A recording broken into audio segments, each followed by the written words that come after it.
Assalamualaikum warahmatullahi wabarakatuh. Perkenalkan, nama saya Gagu Susanto. Saya adalah dosen di program studi Sistem Informasi Fakultas Sains dan Teknologi di Universitas PGRI Kanjuruhan, Malang. Pada kesempatan ini saya akan memaparkan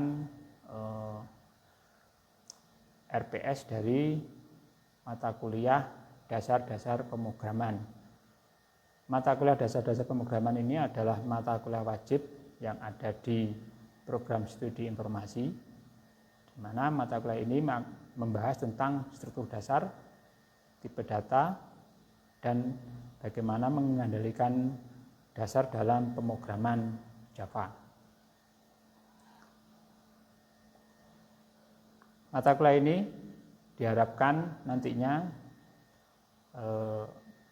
capaian pembelajaran di mata kuliah di setiap pertemuan ini.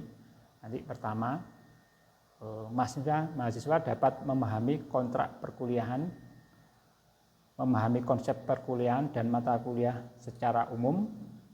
Mahasiswa mampu mengenali pola penulisan Java serta mengetahui hasil akhir pemrograman Java. Kemudian mahasiswa dapat menggunakan variabel untuk menyimpan data. Mahasiswa dapat melakukan operasi terhadap suatu variabel. Mahasiswa mampu melakukan perubahan tipe variabel. Mahasiswa mampu menggunakan array dalam menyelesaikan suatu permasalahan. Mahasiswa mampu membuat aplikasi interaktif sederhana. Mahasiswa mampu membuat aplikasi yang dapat berkomunikasi dengan file. Mahasiswa mampu menyelesaikan masalah percabangan yang didasarkan pada kondisi baik tunggal maupun banyak.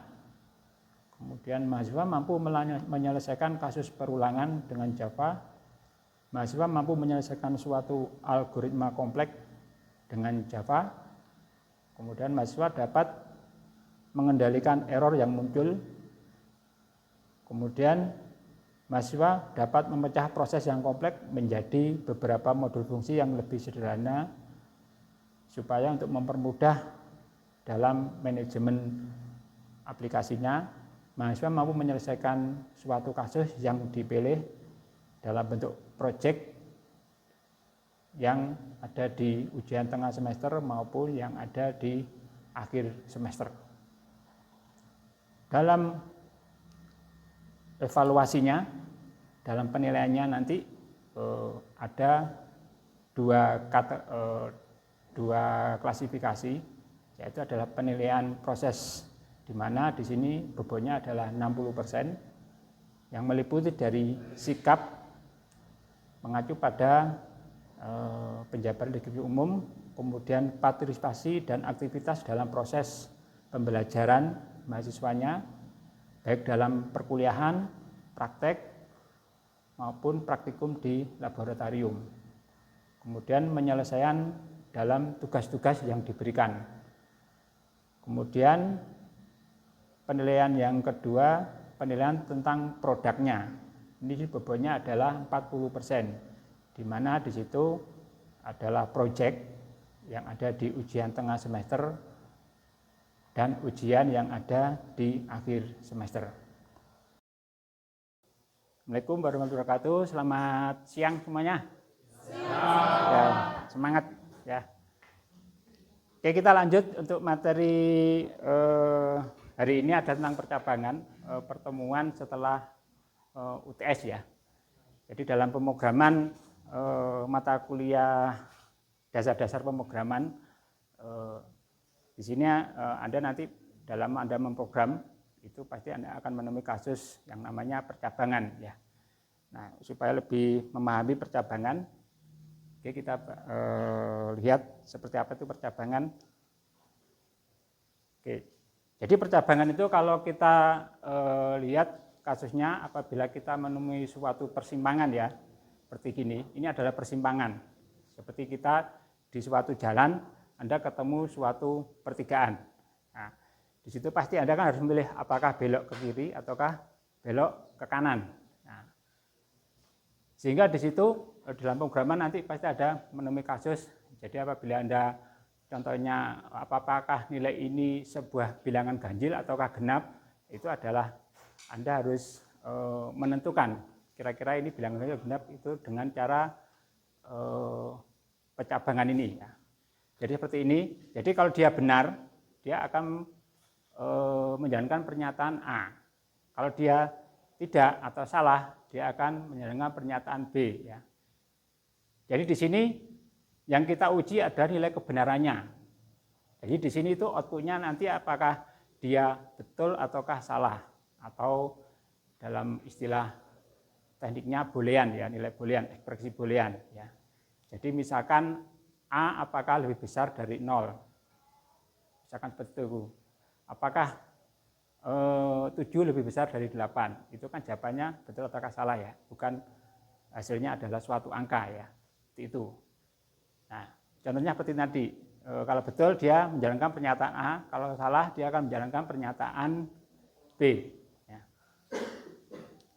Kita lanjut. Nah, blok programnya kita menggunakan kata kuncinya pakai if, ya, di sini. Jadi if, kemudian di sini yang kita uji adalah di ekspresi boolean ini. Ya. Kemudian nanti apabila betul, dia akan menjalankan yang ada di dalam kurungnya ini. Jadi ini adalah lambang begin berlambang N, ya. Kita tahu, jadi ini adalah blok pernyataan yang akan dijalankan apabila nilainya betul. Ya. Kalau salah, apa yang jadi? Di sini blok pernyataan tidak akan dijalankan. Ya. Nah, ini contoh yang paling pertama. Di dalam percabangan itu kita ada 3 model, ya. Ada hanya dengan if aja, ya. Ini contohnya. Jadi kalau if, ya, seperti gini, ya. Integer A sama dengan 0, kita tahu integernya adalah tipe datanya, ya. Variabel adalah A, nilai awalnya 0, ya. Kemudian saat kita cek di sini ekspresi booleannya, ya, apakah if, ya, apakah A sama dengan 0, jangan lupa di sini Anda harus kasih kurung buka, kurung tutup. Ya, kalau Anda salah menuliskan nggak ada kurung bukanya pasti juga error, kan, ya. Cuma di sini nanti pada saat Anda mengcoding, ya, lebih detailnya errornya, tapi di sini paling nggak Anda tahu dulu strukturnya dulu. Jadi kalau ini betul, dia pasti akan menjalankan ini, ya. Sistem out println nilai A sama dengan 0. Jadi kalau kita ketahui di sini adalah menampilkan nilainya A ini dalam layar sama dengan 0. Jadi nilainya A ini kan 0. Di sini kan dicek apakah A sama dengan 0, ternyata kan A-nya 0, berarti nilainya betul. Sehingga di sini nanti yang akan dijalankan pasti yang di dalamnya ini. Ya. Di sini if A sama dengan 1, karena tidak betul, ya, salah, pasti ini tidak akan dijalankan. Jadi yang tampil di layar hanya 1 ini aja. Ya. Jadi nanti program akan menampilkan nilai A sama dengan 0 saja. Gitu. Nah, ini contoh algoritma. Kita tahu algoritma itu kan bisa kita lihat dalam bentuk flowchart, ya. Ini algoritma dalam suatu kasus ada percabangan. Jadi kita tahu flowchartnya biasanya mulai di sini adalah tekanan darah, ada variabel yang membaca tekanan darah. Nah, misalkan tekanan darah sama dengan 90. Ya. Di sini masuk suatu percabangan, dicek ekspresinya booleannya apa? Apakah tekanan darah itu lebih besar dari 140? Ya. Nilainya betul ataukah salah? Ya. Kalau nilainya betul, masuk sini. Ya. Tapi kalau salah, dia langsung selesai. Kita tanda tadi adalah 90, ya, tekanan darah. Berarti kalau seperti ini, masuknya betul apa salah? 90 pasti lebih kecil dari 140, kan, ya. Sehingga di sini nilainya pasti salah, ya. Sehingga di sini akan selesai, tidak akan menjalankan atau menampilkan suatu informasi di layar. Tapi nanti kalau misalkan ada kasus tekanan darahnya nilainya adalah 145, ya, masuk sini, dicek outputnya pasti betul, sehingga di sini akan masuk ke sini, nanti akan di layar tampilannya hipertensi. Jadi kasusnya di situ mengecek bahwasanya tekanan darah itu termasuk hipertensi ataukah tidak. Nah, ini yang bentuk kedua, percabangan. Kalau tadi pertama adalah hanya if saja, bentuk kedua ada tambahnya if else. If else, kita lihat bentuk blok diagramnya seperti ini, sama kata kuncinya pertama if, kemudian ada else, ya, ada tambahnya. If ini akan mengecek kalau dia nilainya betul, dia akan menjalankan blok pernyataan A, kalau betul. Kalau nilainya salah, kalau yang pertama tadi tidak akan menjalankan apa-apa kan ya. Kalau ini kalau salah, dia akan lari ke else-nya ini, ya, akan menjalankan yang ada di setelah else, ya. Jadi akan menjalankan blok pernyataan B. Itu yang bentuk if else. Ya. Keterangannya nanti seperti ini ya, jika hasil dari if benar, maka pernyataan 1 yang dijalankan. Sedangkan jika salah, pernyataan 2 yang akan dijalankan. Jadi Anda sudah bisa membedakan output apabila pakai if ataukah nanti seperti ini pakai if else. Ini contoh program ya sederhana. Ya. Di sini A0 ya. Kalau ini dijalankan ya, Anda ketahui di sini A-nya 0 dicek di sini. Betul ya, A-nya sama dengan 0 karena A-nya 0, betul dia akan menjalankan ini. Ya. Ini kebetulan kalau A-nya. Kalau A-nya itu 2. Kalau 2 yang akan dia di sini cek salah, dia akan langsung lari ke else-nya sini. Sehingga nanti di layar akan muncul A-nya sama dengan berapa ya, tergantung di sini ini kebetulan kita buat statis ya angkanya. Ya, kalau kita kepingin adaptif atau dinamis ya kita sesuaikan aja. Nilainya A sama dengan A. Ya, gitu. Ini contoh sederhana aja. Ya. Cuma Anda kalau di sini ada variasinya, ada kalau nilai salah, ada menjalankan setelah pernyataan else. Ya. Ini contoh kasus yang kita bisa implementasikan dengan if else ya. Mulai nilai ya, nilai ini contohnya kita contohkan nanti misalkan 80 ya. Di sini dicek apakah nilai itu lebih besar dari 70. Kalau seperti ini nilainya karena dia nilainya itu kita contohkan 80, berarti di sini nilainya betul ya. Kalau betul berarti masuk ke ya. Masuk ke sini, berarti hasil Anda lulus, ya. Kemudian menampilkan ke layar, selesai. Tapi kalau di sini misalkan nilainya adalah 50, nah, masuk di sini, percabangan di sini dicek, nilainya akan salah, sehingga di situ dia akan masuk ke else-nya ini ya, akan menjalankan ini, kemudian menampilkan selesai. Ini bentuk yang ketiga. Pertama if, kedua if else, dan sekarang if else if. Ya. If else. Ya. If di sini ada else if. Ya. Seperti ini, ya hampir mirip saja ya. Cuma kita cara mendeteksinya di sini kalau nilainya betul, dia akan menjalankan pernyataan 1. Kalau nilainya salah, dia akan langsung masuk ke else ya. Cuma di sini ada pengecekan lagi ya. Kalau yang kedua tadi nggak ada pengecekan, di sini ada pengecekan lagi. Apakah kondisinya 2 itu betul ataukah salah? Ya. Kalau betul, dia akan menjalankan pernyataan 2. Tapi kalau salah, dia akan lanjut ke else-nya ini. Nah, kebetulan di sini tidak ada pengecekan if, jadi langsung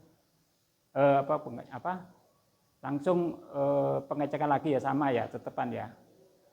Ini kurang else if ini. Oke, kemudian pernyataan 3, kalau salah lagi dia akan menjalankan pernyataan 4. Jadi Anda sudah punya 3 model if ya. Nah, ini contoh penggunaannya ya. A sama dengan 2. Cek di sini kan A sama dengan 0. Betul apakah salah waktu masuk sini? Salah ya. Salah, dia akan langsung masuk ke else-nya sini. Di sini ada pengecekan lagi. A apakah 1?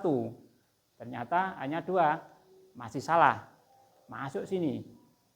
Apakah A sama dengan 2? Oh betul. Karena betul dia akan menjalankan ini. Kalau di sini misalkan salah ya, misalkan A-nya ini 3 ya. Sini salah, sini salah, sini salah. Berarti ya tidak akan tampil sama sekali di layar. Gitu. Nah, ini contoh kita ada kasus mencari bilangan apakah itu positif ataukah negatif. Ya. Kita bisa menentukan bilangan positif negatif, kita cukup dengan apakah dia di bawah 0 ataukah di atas 0 ya. Gitu. Jadi di sini bilangan, baca ya, dicek apakah bilangan lebih besar dari 0. Ya. Kalau betul, dia akan masuk ke positif. Kalau salah, dia dicek lagi, ya, apakah bilangan itu lebih kecil dari 0, ya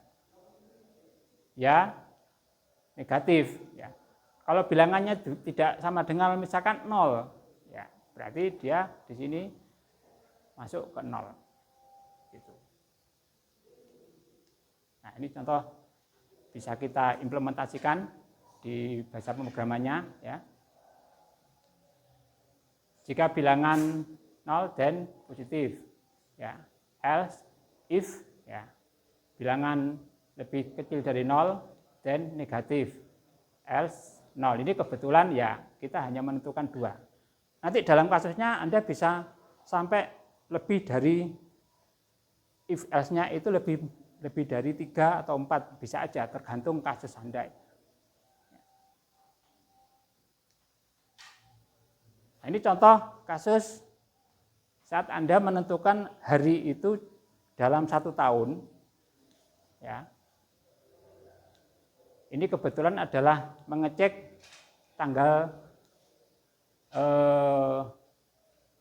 bulan Februari. Bulan Februari pada tahun berapa itu jumlahnya itu apakah 28 hari, ya, ataukah 29 hari. Caranya, ya, kita tahu bahwasanya kita bisa menentukan ya yang umurnya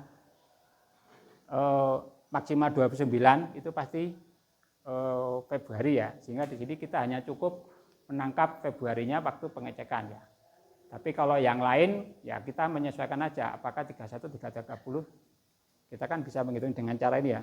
Januari, Februari, Maret, April, Mei, kalau yang tunjuk sini 31 ya, bulan 1. Makanya di sini apakah dia bulannya 1, 3, 5, 7, 8, 10, 12.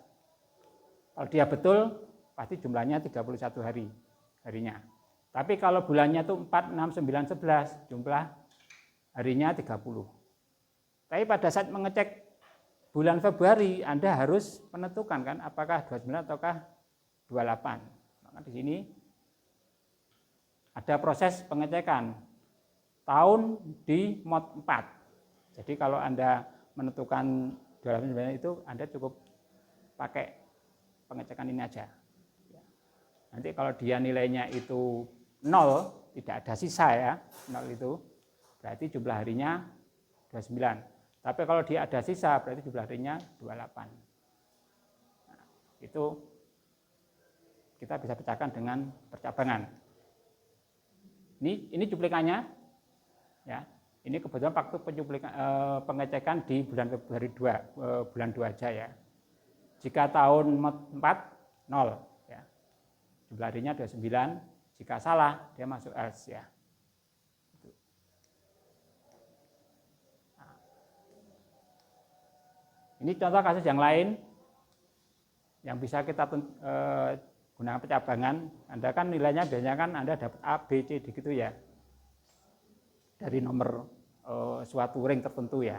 Nah, ini Anda bisa selesaikan dengan percabangan ya. Solusinya bisa macam-macam ya. Ada solusi pertama, pakai if aja, bawahnya ada else, hanya satu aja. Ya. Anda bisa pakai if else, if bisa juga ya. Pakai ini juga bisa ya. Jadi Anda bisa banyak sekali model-modelnya. Ya, silakan. Oke, ada pertanyaan dari paparan yang kita pelajari bersama ini tentang percabangan? Ya, silakan. Kapan sebaiknya kita menggunakan switch case daripada if else? Nah, ini kita belum masuk switch case ya. Jadi kita masih ngomong di percabangan. Jadi di percabangan if ya. Switch case ada di sini ya. Nah, switch case sama percabangan tapi bentuknya berbeda. Switch variabel ini pengecekannya. Nanti hasilnya apa? Akan dicek di sini. Apakah nilainya di 1, nilainya 2, nilainya dan dekat. Kalau tidak, kalau di sini tidak, itu masuk ke default. Ya. Hampir mirip dengan hampir mirip, sama juga sih ya percabangan. Cuma di sini prosesnya itu perbedaannya dengan if. Kalau if itu dia ngeceknya per baris. Dari if pertama, kalau dia salah ke if yang kedua. Kalau salah masuk ke if yang ketiga sampai terakhir ya. Tapi kalau Anda menggunakan switch case sesuai dengan nilainya ini, kalau nilainya 4, ya berarti dia langsung loncat cari yang nilai yang keempat aja di case-nya ini ya. Case nilainya, kebetulan nilainya ini adalah contohnya ya misalkan case 4 ya, berarti langsung masuk. Jadi dia lebih cepat. Perbedaannya dengan if. Ya. Gitu ya. Mungkin pertanyaan yang lain mungkin? Ya. Ya.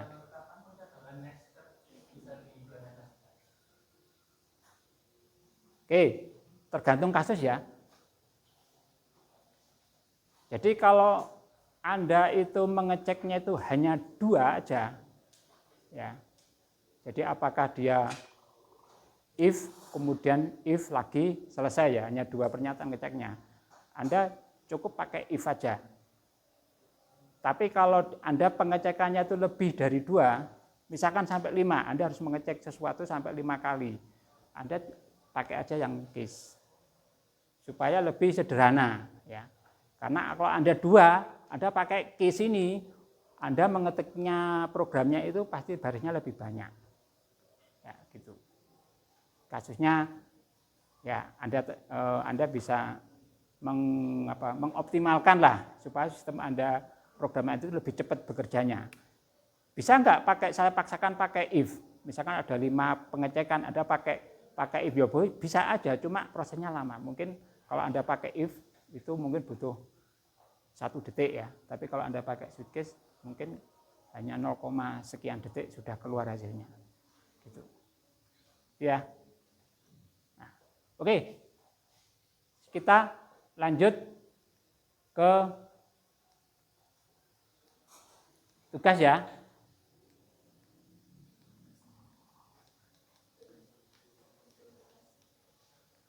Jadi tugasnya itu sederhana, nanti di minggu depan ya. Jadi tugasnya ini sebagai Anda bisa memahami tentang percabangan ini, Anda adalah menentukan berapa pembayaran yang harus dikeluarkan rekening air ya. Air itu pasti kalau di PDAM itu ada berapa, Anda pengeluarannya itu berapa meter kubik ya. Kemudian per meter kubik itu harganya berapa ya. Kemudian di situ pasti juga PDAM itu punya kelas biasanya, kelas rumah tangga, kelas industri ya, itu biasanya per meter kubiknya berbeda-beda. Nanti Anda membuat program dengan mengimplementasikan percabangan ataupun switch case menjadi suatu program. Jadi nanti gambarannya Anda berapa pengeluaran 1 bulan PDAM-nya, misalkan 150 kubik ya. Kemudian Anda enter, kemudian keluar lagi masuk dalam kategori rumah apa R1, R2, apa ke R3. Kemudian enter, nanti keluar hasilnya. Anda harus membayar sekian. Gitu ya. Nah. Oke, karena sudah selesai, ya, kita akan kita akhiri untuk perkuliahan hari ini. Semoga Anda terus berlatih ya di rumah. Anda harus berlatih karena program itu Anda harus berlatih. Nggak bisa Anda hanya menghafal ya. Karena Anda menyelesaikan kasus. Saya akhiri untuk perkuliahan hari ini. Assalamualaikum warahmatullahi wabarakatuh. Selamat siang.